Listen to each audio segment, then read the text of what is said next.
I'm Susie Giovanatone, and this is the fall 2025 semester of Eye Anatomy at Texas Tech University. Today I'm going to take you through the anatomy of the human eye, but first I'm going to share a small piece of history from 1966.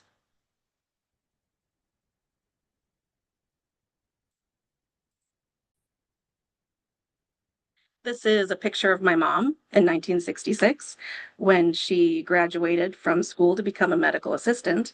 And this is the cover of her medical prefix dictionary that she had to make when she was in school. So throughout the presentation, I'll be showing pictures of some eye-related terminology from this dictionary.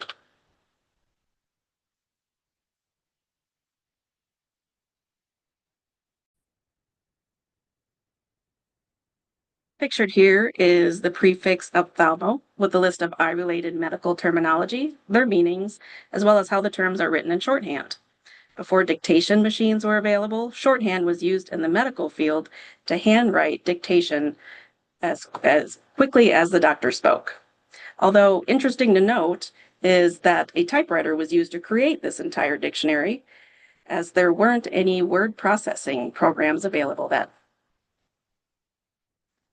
We're going to start with the cornea and the conjunctiva. The cornea is found in the front of the eye. It is the clear outer protective layer of the eye, and the curvature of the cornea contributes to about 65 to 75% of the eye's focusing power. It is highlighted in yellow on our diagram.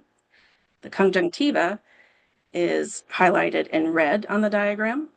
You'll find it following the curve of the cornea, and it acts as a layer of protection for the sclera and the inside of the eyelids.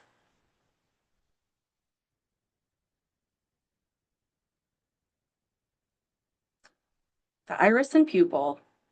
The iris is the colored part of the eye, highlighted here in green, and the pupil is the hole in the center of the iris, highlighted in orange. It is located in the front of the lens. The iris adjusts the amount of light that enters the eye by changing the size of the pupil.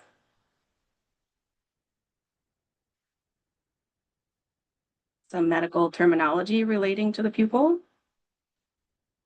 The aqueous humor is the watery fluid that fills the space between the cornea and iris, known as the anterior chamber, highlighted in blue. The ciliary body continuously produces aqueous humor so it can provide nourishment to the structures of the anterior segment. The lens, highlighted in blue, is a transparent, flexible, biconvex structure and sits behind the iris and pupil. Biconvex means that both sides of the lens curve outward. Its purpose is to bend light rays so they focus on the retina by changing its curvature. This allows us to clearly view objects at various distances. And at 44 years old, I've embraced the bifocal life because my lens is losing its elasticity, a common condition called presbyopia. The canal of Schlemm is highlighted here in pink. This is a tiny structure that drains the aqueous humor from the eye. It's a circular canal found on the perimeter of the iris. And if this canal is obstructed, intraocular pressure might increase, which can cause glaucoma. The ciliary body is highlighted here in yellow. It contains the muscles that help focus the lens, and it produces aqueous humor. It's located below the lens and behind the iris. The suspensory ligaments are highlighted in blue. These are responsible for connecting the ciliary body to the lens. They're responsible for transmitting tension from the ciliary muscles so the lens can change shape to focus. The ora serrata is highlighted here in orange. This is found at the top edge of the retina and serves as the boundary between the retina and the choroid. The vitreous humor is highlighted here in blue. It is a clear jelly-like substance that fills the posterior segment of the eye, which is found behind the lens. It gives shape to the eye and plays a part in refracting light as well.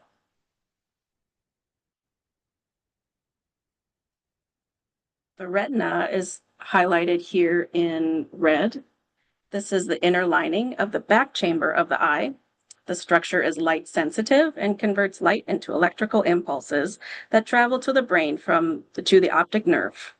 from the optic nerve to the brain. The optic nerve is highlighted in pink. It is located at the back of the eye. This is the main communication line to the brain and is composed of a bundle of nerve fibers that carry information from the retina to the occipital lobe of the brain. Any damage to the optic nerve can impact vision. The optic disc is also called the blind spot. You'll find this at the head of the optic nerve. There are no rods or cones in this area. It is highlighted in green.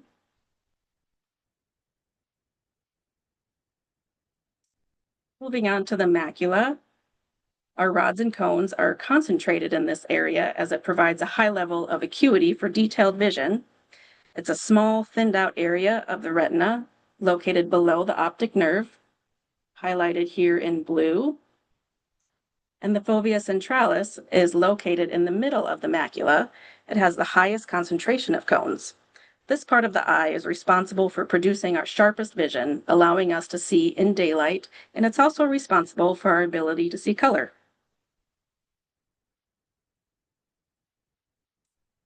The choroid is highlighted, the name is highlighted in red, but it is the black structure surrounding, it's the layer found directly behind the retina. It contains blood vessels that provide oxygen and nutrients to the retina. And the sclera, the term's highlighted in yellow, is pointing to a white structure that surrounds the eye. This is a tough outer protective layer of the eye, typically referred to as the white of the eye. The extraocular muscles are attached to the sclera. And here's some bonus material, even though we didn't have the eyelids in our diagram. And here's some terms relating to the tear sac or the lacrimal sac. And that completes the presentation.